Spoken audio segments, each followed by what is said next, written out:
गढ़वाली में एक कहावत है, उन्हीं ढांड को पुडनो उन्हीं बुडड़ी को मुनो, यानी एक ही समय में मुसीबतों की बरसात हो जाना। मौजूदा हालात की बात करें तो यह कहावत भाजपा सरकार और संगठन के करीब दिख रही है। अंकिता भंडारी हत्याकांड भाजपा के गले की हड्डी बन गया है।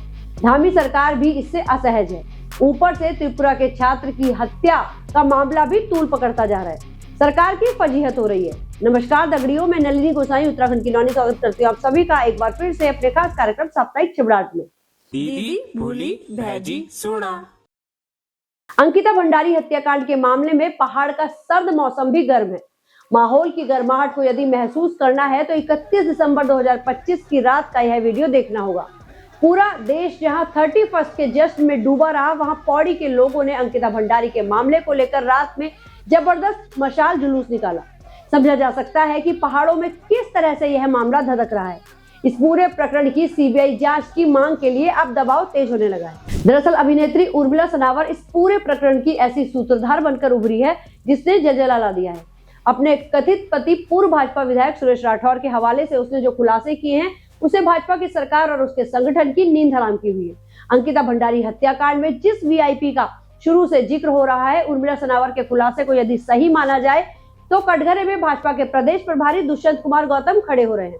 हालांकि दुष्यंत कुमार गौतम ने सारी बातों का खंडन किया है, लेकिन न सिर्फ गौतम बल्कि पूरी भाजपा सरकार और संगठन रक्षात्मक मुद्रा में है। अभी कुछ दिन पहले ही गौतम का जन्मदिन था।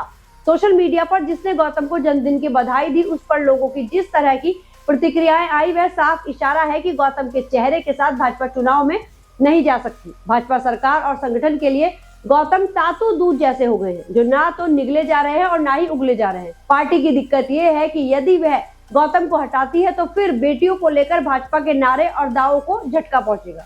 इसकी गूंज दूर दिल्ली तक सुनाई देगी। इसके विपरीत यदि भाजपा गौतम के साथ खड़ी रहती है तो चुनावी वर्ष में वह कैसे सरलता और सहजता से अपना काम कर पाएगी, यह सवाल है। भाजपा के भीतर भी अंकिता हत्याकांड मामले को लेकर कशमकश है। पूर्व मंत्री विजया बर्थवाल के बाद अजेंद्र अजय का बयान काबिले गौर है। अजेंद्र अजय बद्रीनाथ केदारनाथ मंदिर समिति के अध्यक्ष रह चुके हैं।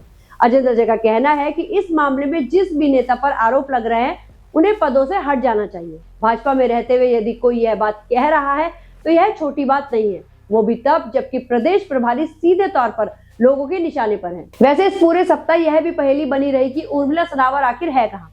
हरिद्वार पुलिस की एसआईटी उसकी तलाश में दर दर भटक रही है। गायक सुरेश राठौर भी हैं। थाने में हाजिरी लगाने उनके स्थान पर उनकी पत्नी पहुंच रही है। कुछ दिन पहले उर्मिला सनावर का एक वीडियो वायरल हुआ था जिसमें वह रो रही थी और पुलिस के पीछे पड़े होने की बात कह रही थी। इसके बाद से उर्मिला सनावर के बारे में किसी के पास कोई जानकारी नहीं है। इस बीच अंकिता हत्याकांड को लेकर सियासत भी खूब फल फूल रही है। अभी तक भाजपा से रह रहकर पिट रहे विपक्षी दलों को लगता है कि यह मुद्दा भाजपा को उखाड़ फेंकेगा। इसलिए इस मामले में कांग्रेस के साथ सभी विपक्षी दलों ने हाथ मिला लिया है। 4 जनवरी 2026 को इन सभी ने मिलकर मुख्यमंत्री आवास कूच का कार्यक्रम दिया है। विभिन्न संगठन भी इस मुद्दे पर विपक्षी दलों के साथ हो लिए हैं। इस मामले में अब सामाजिक कार्यकर्ता योगिता भयाना की भी एंट्री हो गई है। निर्भया और उन्नाव जैसे कांड को अंजाम तक पहुंचाने में उनकी खास भूमिका रही है। वह अब अपने तरीके से इस लड़ाई को लड़ने की बात कह रही है। तो कह सकते हैं कि इस मामले में भाजपा की सरकार और संगठन के लिए फिलहाल तो कोई रास्ता नजर नहीं आ रहा है। ऐसे में भाजपा को गढ़वाली की कहावत याद करनी चाहिए, जथक डाड बकी फुड गार्ड, यानी जितना नुकसान हो गया है वो तो हो गया है, अब जो रह गया है उसे अच्छे से संभाल लो। इन स्थितियों के बीच त्रिपुरा के छात्र एंजल चकमा की हत्या के मामले ने उत्तराखंड को शर्मसार कर दिया है। उत्तराखंड को नस्लीय हिंसा के उस आरोप से दो चार होना पड़ रहा है जिससे उसका कभी सरोकार ही नहीं रहा। उत्तराखंड पुलिस की जांच में भी नस्लीय हिंसा के आरोप झूठे साबित हुए हैं, लेकिन देश के तमाम दूसरे हिस्सों से उत्तराखंड पर इस तरह के आरोप बराबर लग रहे हैं। दरअसल देहरादून के सेलाकुई थाने में 12 दिसंबर 2025 को त्रिपुरा के छात्र एंजल चकमा से संबंधित मुकदमा पंजीकृत कराया गया था। यहाँ एक कॉलेज में पढ़ाई करने वाले एंजल चकमा को कुछ लड़कों ने चाकू मार दिया था। कई दिन उपचाराधीन रहने के बाद उसकी मौत हो गई थी। पुलिस ने इस मामले में आरोपी 5 लड़कों को तो पकड़ लिया है, लेकिन मुख्य आरोपी फरार है। उसकी तलाश में पुलिस की टीमें जगह जगह दबिश दे रही है। एक टीम नेपाल भी पहुंची है, लेकिन वह हाथ नहीं आया है। पुलिस इस मामले में कितने दबाव में है, इसे मुख्य आरोपी पर इनाम की धनराशि से ही समझा जा सकता है। पहले मुख्य आरोपी पर 25,000 का इनाम घोषित किया गया, अब इनाम की यह धनराशि 1 लाख रुपए कर दी गई है। मामले की जांच के लिए एसआईटी का गठन भी किया गया है। पुलिस त्वरित कार्रवाई की बात कह रही है, लेकिन आरोप यह भी है कि मुकदमा लिखने में आखिर देरी की गई। मामले की गंभीरता को देखते हुए खुद सीएम पुष्कर सिंह धामी इस मामले में आगे आए हैं। उन्होंने मृतक के पिता से फोन पर बात की है, साथ ही कड़ी कार्रवाई का भरोसा भी दिलाया है।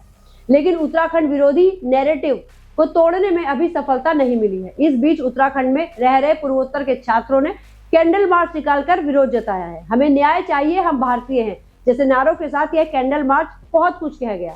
अच्छी बात यह भी है कि उत्तराखंड के तमाम संगठन छात्रों की लड़ाई में उनके साथ खड़े दिखे हैं। उत्तराखंड ने पुरजोर तरीके से इस हत्या की निंदा की है।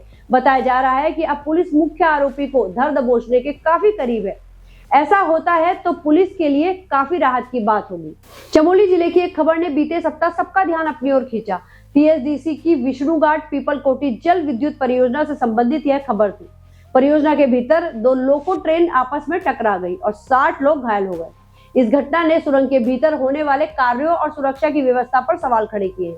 पिथौरागढ़, सिलक्यारा, तपोवन जैसी तमाम घटनाएं पूर्व में हो चुकी है, जहां पर लचर सुरक्षा व्यवस्था ने बड़ा नुकसान पहुंचाया है। इस मामले की जांच शुरू हो गई है, लेकिन सवाल यही है कि परियोजना के लिए बनने वाले सुरंगों के भीतर सुरक्षा की गारंटी आखिर क्यों नहीं है।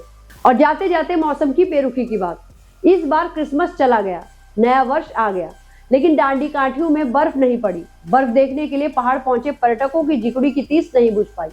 पर्यटक बर्फ न दिखने से परेशान रहे तो आम आदमी का कोरी ठंड में जीना मुश्किल हो गया है। धुंध और कोहरे की चादर में लिपटे देहरादून को देखकर तो सब हैरान है। ऐसा पहले तो नहीं होता था। सचमुच यह देहरादून का बहुत बड़ा नुकसान है। देहरादून में हवा की गुणवत्ता का सूचकांक 329 तक भी इस हफ्ते पहुंचा है, जिसे बहुत ही खराब श्रेणी का माना जाता है। केंद्रीय प्रदूषण बोर्ड ने देश भर के 242 शहरों में हवा की गुणवत्ता को लेकर रिपोर्ट जारी की है। इनमें 15 शहर ऐसे चिन्हित किए गए हैं जहां बहुत ही खराब स्थिति है। दुर्भाग्य से देहरादून इन 15 शहरों में एक है। यह अलार्मिंग स्टेज है जिस पर समय रहते हुए चेतना होगा। उम्मीद करते हैं कि नए वर्ष में बेहतर पर्यावरण के लिए हम सिर्फ सोचेंगे ही नहीं बल्कि ठोस काम भी करेंगे, और हमारी एक छोटी सी पहल इस दिशा में बड़ी साबित हो सकती है। इस ओर हम सभी ध्यान रखेंगे। इस वीडियो में बस इतना ही। यदि वीडियो पसंद आई हो, मुद्दों में दम लगाओ, तो इस वीडियो को अधिक से अधिक शेयर करना बिल्कुल मत भूलिएगा। बाकी मिलते हैं अगले साप्ताहिक चिबराट कार्यक्रम के साथ। तब तक अपना और अपनों का ख्याल रखिएगा। धन्यवाद।